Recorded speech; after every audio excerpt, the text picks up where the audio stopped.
tema de ciberseguridad es Josep Albols, de la empresa ESET, una de las mayores empresas de soluciones de seguridad. Josep tiene una amplia experiencia en el mundo de la ciberseguridad, es especialista en análisis de malware y nos va a dar una ponencia titulada Situación de las amenazas en la era post-pandemia, donde veremos una evolución de las amenazas, de cómo han ido evolucionando las amenazas en estos últimos meses, en estos últimos años. Adelante, Josep, cuando quieras. Hola, buenos días. Sobre todo, muchas gracias por permitirme hacer esta presentación y, sobre todo, pues espero que sea algo útil porque la mayoría de de casos que voy a presentar son casos que se han producido en España, con lo cual son ejemplos reales de lo que ha estado pasando en nuestro país durante los últimos meses. La situación de las amenazas en la hora post-pandemia pues, viene vinculado, obviamente, por la situación de la pandemia sanitaria, pero también de la ciberpandemia, porque los delincuentes sabemos que no escatiman recursos a la hora de aprovechar cualquier ocasión que pueda resultarles en un beneficio. Y esto ha sido para ellos una mina de oro porque han podido pues, explotar vulnerabilidades, explotar fallos de configuraciones, incluso explotar propiamente lo que ha provocado la pandemia, que es el teletrabajo, porque así han podido acceder de forma más fácil a las redes corporativas. ¿Qué hemos visto? Bueno, hemos visto obviamente un incremento de ciberataques. Eso no es nuevo, porque todos los años vemos un incremento de ciberataques. Lo que sí que hemos observado es que cuando hablamos de ciberataques a empresas, han habido algunos especialmente dirigidos a empresas españolas, que se han incrementado notablemente. Ahora vamos a ver cuáles son. Con los ataques dirigidos a empresas podemos distinguir varios e incluso también distinguir entre cuáles van dirigidos a pequeñas y medianas empresas y cuáles, digamos, tienen un objetivo con grandes empresas y corporaciones. Pero sí que debemos tener una cosa muy clara.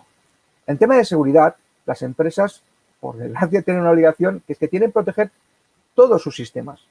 Porque cualquier error, cualquier fallo de configuración, cualquier sistema vulnerable o mal configurado puede suponer un punto de entrada para los atacantes. Y eso, pues en una situación normal ya es bastante complicado. ¿Qué pasa cuando tienes una pandemia? Tienes que enviar a tus trabajadores a trabajar desde casa, cada uno con su conexión, muchos de ellos con equipos que no están debidamente monitorizados, protegidos o configurados, pues que estos puntos de entrada se multiplican y los atacantes lo tienen mucho más fácil. Esto ha sido, como he dicho, una consecuencia del teletrabajo, en las cuales no pocos usuarios se han visto obligados a compartir dispositivos personales para temas de trabajo y también dejarlos para que otros miembros de la familia los puedan utilizar, con los problemas de seguridad que eso ocasiona. Pero también hemos de tener en cuenta que estos ataques, muchas veces llamados sofisticados, la mayoría de las veces no lo son tanto. Lo que hacen los delincuentes es aprovechar agujeros de seguridad ya existentes. Aunque después en los medios aparezcan pues, todo tipo de titulares diciendo que una empresa de tal o magnitud, mayor o menor, pues ha sido atacada por un grupo de atacantes que han utilizado pues, herramientas sofisticadas, vectores de ataque novedosos y demás, en la gran mayoría de incidentes esto no es así cuando se revisan y se procede a analizar qué ha pasado realmente. Vamos a poner un ejemplo muy clarificador. A principios de este año se produjo una detención muy importante, que fue pues, la detención de los responsables de la botnet Emotet. La botnet Emotet era pues, un conglomerado de sistemas que habían sido comprometidos previamente por los atacantes y que eran utilizados para distribuir todo tipo de malware. Entre ellos encontramos los temas de spyware para robar credenciales y también casos de ransomware. Bueno, pues cuando se procedió a la detención de estos criminales, se procedió también al requisamiento de los equipos que utilizaban. Los equipos que se utilizaban eran estos. Yo no sé vosotros, pero a mí eso de avanzado tiene más bien poco. Lo que habían conseguido estos delincuentes durante estos años era aprovecharse de vulnerabilidades, fallos, problemas en la configuración de los sistemas que comprometían y después eso gestionarlo de forma que alquilaban estos equipos comprometidos a otros delincuentes. Pero lo gestionaban desde máquinas y desde sistemas que dejaban más bien que desear en cuanto a sofisticación, en cuanto a avanzado de los equipos de gestión e incluso en algunas medidas de seguridad que permitieron llegar hasta donde estaban y detenerlos, como por fin sucedió. Por eso creo que es importante distinguir entre sofisticación y profesionalización. La profesionalización de los delincuentes es algo que llevamos viendo desde hace tiempo.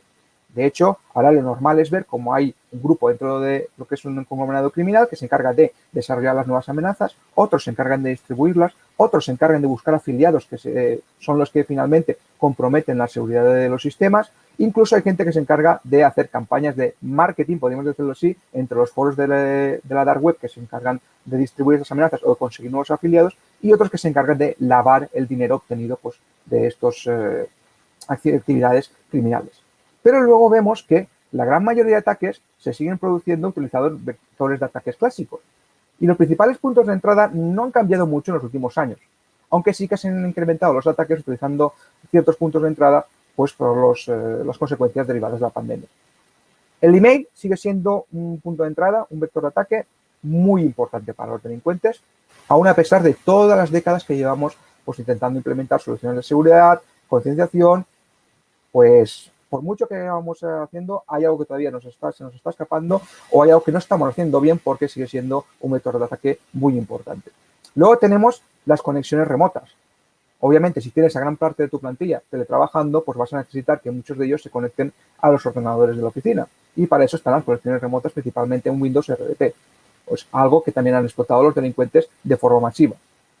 Y luego también, pues ha habido ciertos problemas con la configuración o con la seguridad de las VPNs, ya que quieres proteger el acceso desde la casa de tus trabajadores a las redes de la oficina, pues hazlo con una VPN. Problema, pues que los delincuentes han visto que podían explotar ciertas vulnerabilidades en VPNs muy conocidas y que no estaban parcheadas por muchas empresas, con lo cual allá han ido de cabeza y consiguiendo el acceso remoto a las redes de las empresas. Empezando por el email, podemos ver cómo seguro que muchos de vosotros habréis experimentado en algunos periodos pues un incremento en la detección de amenazas, ya sean de phishing o adjuntos o incluso enlaces maliciosos en los correos que recibíais. Algunos de ellos muy bien hechos, incluso suplantando a entidades y organizaciones gubernamentales o incluso a algunos de vuestros clientes o proveedores. Y es que los delincuentes, pues obviamente, no van a perder la posibilidad de aprovechar una situación como esta.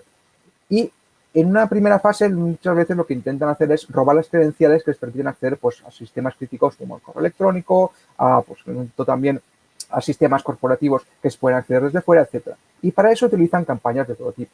Por ejemplo, una campaña que llamó mucho la atención fue esta, en la cual se suplantaba a OVH después de ciertos incidentes que tuvieron con la seguridad y ciertos problemillas que tuvieron también en sus centros de datos, pues ahí, en ese correo, se invitaba a reiniciar la contraseña a uno de esos clientes para que así los delincuentes pudieran obtener estas credenciales. Claro, estaba bastante bien hecha, justamente se envió después de unos incidentes que tuvo la empresa y eso hace que muchos de los destinatarios de este tipo de correos pues caigan en la trampa y pulsen.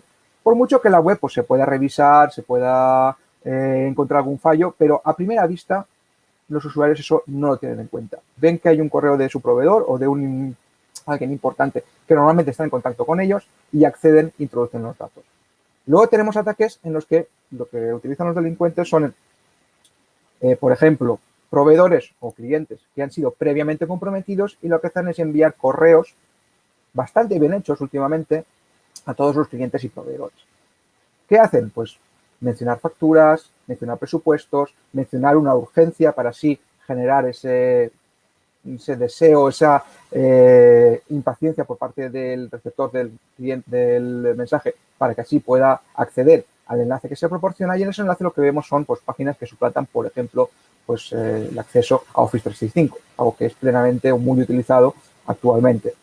Vemos también en campañas recientes que se ven también produciendo cómo se solicitan, por favor, confirmación acerca de un documento adjunto. Muchas veces son licitaciones públicas e incluso saben imitar muy bien lo que son los correos emitidos desde la empresa legítima. ¿Por qué? Porque tienen acceso a ellos. Pueden ver cuál ha sido la comunicación previa, cómo se han empleado estos enlaces, cómo se pueden enviar adjuntos y que parezcan sospechosos e incluso han llegado al extremo de realizar páginas web con los logotipos de las empresas comprometidas para que el usuario que recibe estos correos no sospeche nada. Hay una descarga de un supuesto PDF, pero se pide un acceso otra vez a Office 365.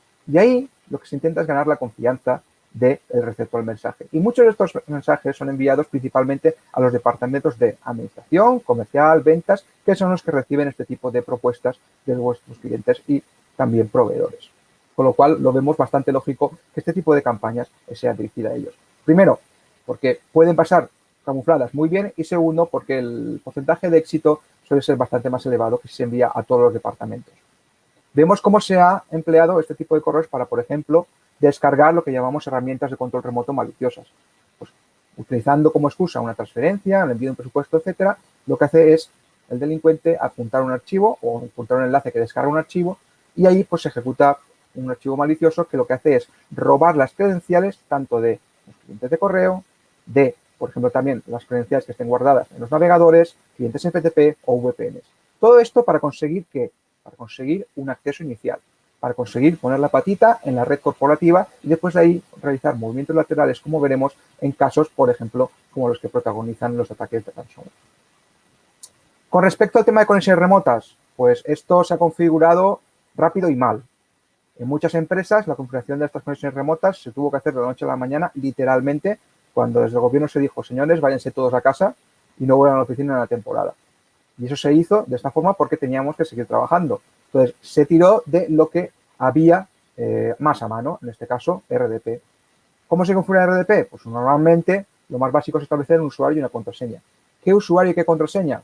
Pues ahí podéis ver pues, una gran cantidad de variaciones que pueden ser más o menos seguras, pero en muchas ocasiones este tipo de contraseñas eran posible robarlas o era posible directamente acceder a estas conexiones utilizando la fuerza bruta, probando combinaciones. No se había implementado ni siquiera un mísero doble factor de autenticación para que así pues, se pudiera verificar el usuario utilizando un código de un solo uso, por ejemplo, generado desde su móvil. ¿Eso qué hace? Facilitar enormemente el trabajo de los delincuentes. Y así lo hemos visto reflejado en las estadísticas, por ejemplo, viendo cómo han incrementado los ataques RDP desde hace meses, viendo cómo desde el inicio del confinamiento pues esos ataques fueron implementándose de forma brutal, cómo incluso este año han ido siguiendo, aunque bien se han reducido la parte, digamos, ataques indiscriminados, lo que hacen ahora los delincuentes es centrarse en aquellas organizaciones que todavía no han implementado medidas de seguridad y viendo cómo, por desgracia, ese puntito rojo que veis en el centro del mapa es España y sigue siendo, según la telemetría de SET, el país que más tipos de ataques a RDP sigue recibiendo actualmente. Por último, tenemos la cuestión de las VPN. Como ya he dicho, pues muchas empresas las implementaron para tratar de garantizar cierta seguridad entre las conexiones remotas desde los dispositivos de sus empleados trabajando en casa hasta las redes corporativas, pero no tuvieron en cuenta que estas VPNs pues muchas veces tienen vulnerabilidades que se deben parchear lo antes posible. ¿Por qué? Porque los delincuentes están al tanto y si se descubre un agujero de seguridad, lo que va a hacerse es aprovecharlo. Aquí tenemos, por ejemplo, también las consecuencias que tiene este tipo de ataques. Y es que, pues, por desgracia, una de las peores pesadillas que tiene un delincuente, una empresa actualmente es que le entre un ransomware. Aunque muchas veces el concepto de ransomware se centra únicamente en lo que es el cifrado de datos y no tiene en cuenta otras consecuencias como puede ser el filtrado de esos datos. Y ahora mismo vemos que las fases de un ataque ransomware pues son variadas y tienen diversos componentes y diversas técnicas para utilizarse.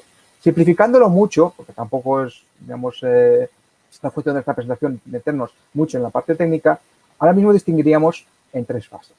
Una primera fase, que es la de explotación o infección, en la cual los delincuentes intentan infectar un sistema dentro de la red corporativa, por ejemplo, enviando un email con un adjunto o un enlace a la descarga de un fichero, que es el que infecta esa máquina.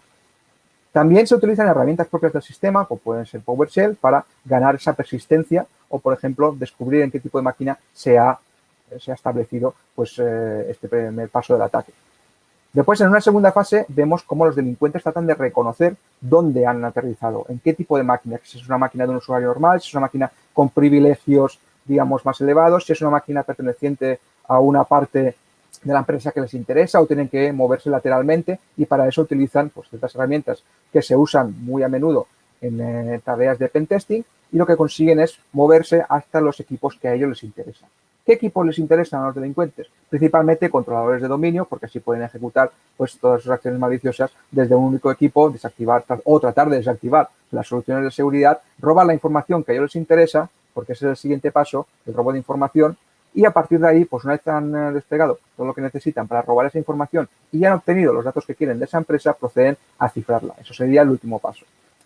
¿Cuánto puede durar este tipo de ataque, o al menos esta fase? Pues puede durar desde horas a días o incluso semanas, dependiendo de la configuración de seguridad de la empresa, cuánta información quieran robar los delincuentes y lo que tarden en darse cuenta la víctima. Pero es que además hay una tercera fase, y es cuando se produce la filtración de datos. Los delincuentes saben que muchas empresas están adoptando sistemas de copia de seguridad, lo cual es bueno para recuperar sus datos en caso de ataque de ransomware o cualquier otro incidente. Pero, ¿y si les extorsionan, por ejemplo, amenazando con filtrar los datos robados y venderlos al mejor postor o directamente publicarlos? Bueno, pues eso para la empresa supone no solamente un daño reputacional, sino que también pues, le puede acarrear multas derivadas por el incumplimiento de la RGPD. Y estas filtraciones de datos se producen todos los días. De a diario, por ejemplo, nosotros revisamos cuáles son las filtraciones que se producen por los grupos de ransomware y vemos que cada vez aparecen más páginas preparadas por estos grupos, indicando pues, cuáles son los clientes que han conseguido comprometer, qué datos han conseguido robar, incluso permitiendo la descarga de estos datos para cualquier tipo de usuario. Pero no se quedan aquí en esta doble extorsión. También aprovechan otras formas de extorsión, como es amenazar con lanzar ataques de denegación de servicio sobre las páginas web de nuestra empresa, o incluso llegan a llamar a clientes, proveedores o usuarios de los cuales han obtenido los datos y les dicen, mira, tenemos tus datos, presiona tú a la empresa porque si no los vamos a publicar, o directamente te extorsionamos a ti porque estos datos pueden ser comprometedores y queremos que nos pagues una cantidad para no publicarlos. Y eso es algo que se está viendo desde hace meses y no cesa. Se ha conseguido en algunas ocasiones detener a ciertos responsables de lo que es la parte de propagación e infección de ransomware, pero el núcleo duro sigue bastante bien protegido y no se puede hacer de forma, sencilla, con lo cual el tema del ransomware pues, va a seguir persistiendo al menos durante una temporada más.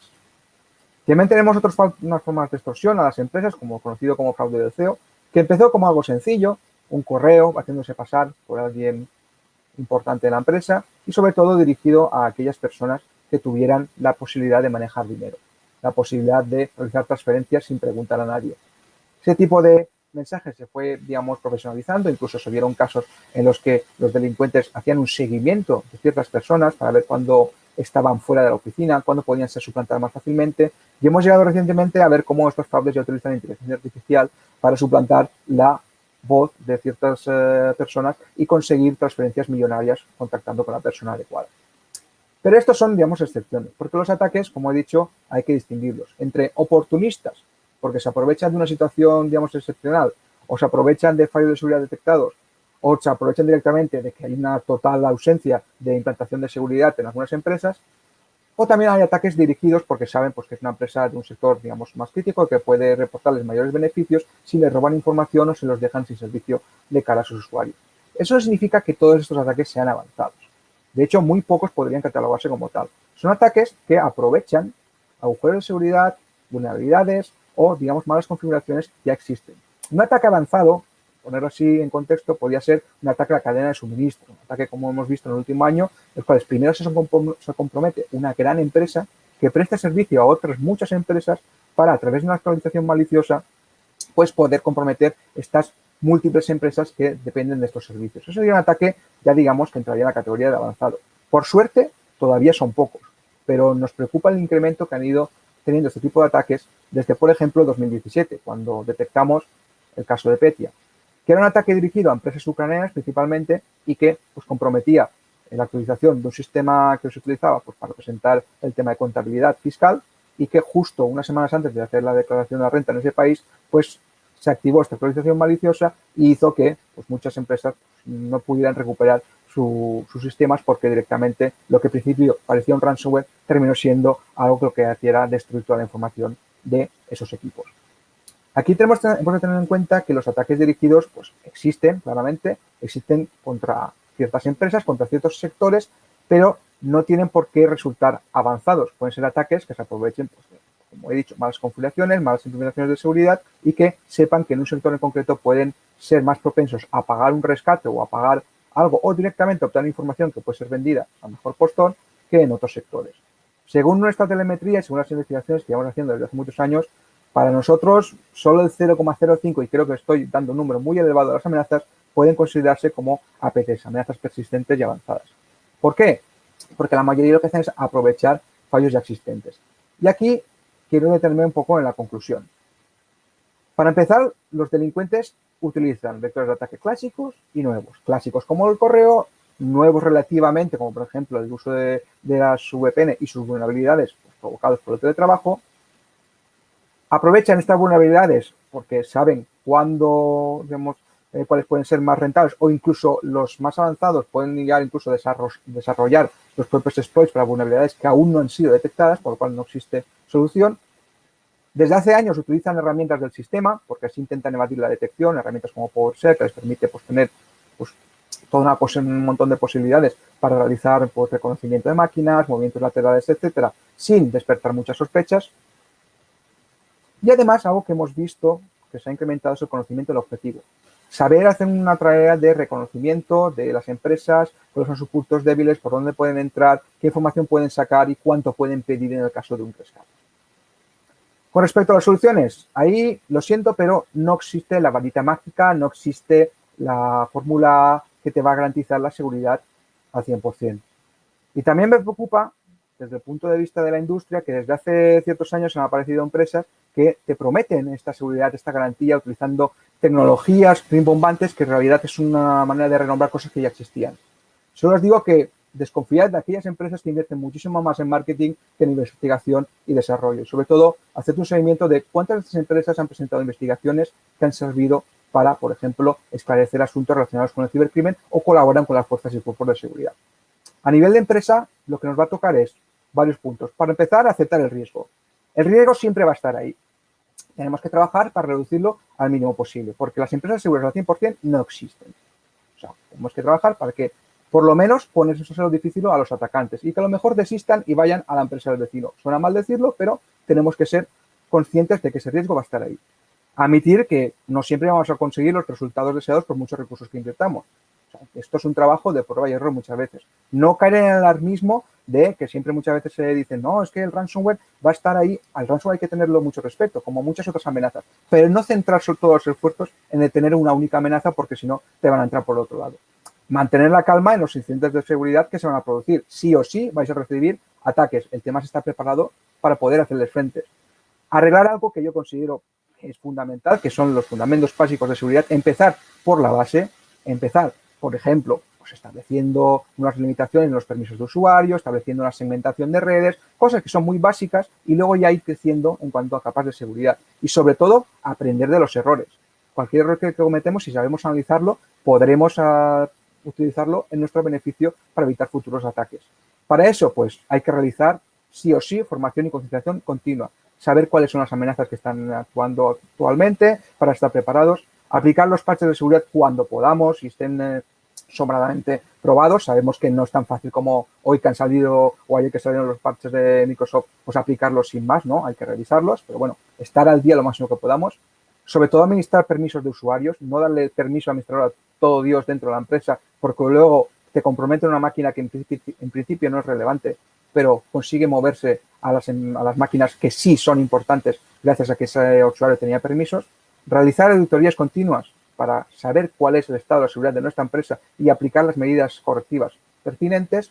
Tener soluciones de seguridad bien configuradas, no solamente instalar la solución de seguridad, el antivirus, el EDR, lo que sea, sino saber configurarlas y saber interpretar la información que nos proporciona. Tener a personal que nos permita detectar cuándo ha habido un intento de ataque o si han entrado, cómo se han movido y cómo mitigarlo en un futuro.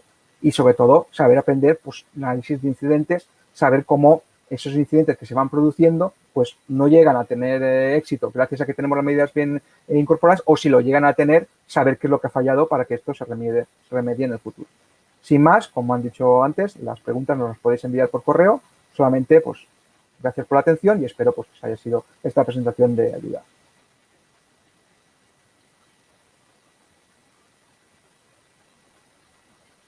Muchas gracias, Josep. Muy interesante todo lo que nos has contado sobre la problemática de los ataques de seguridad.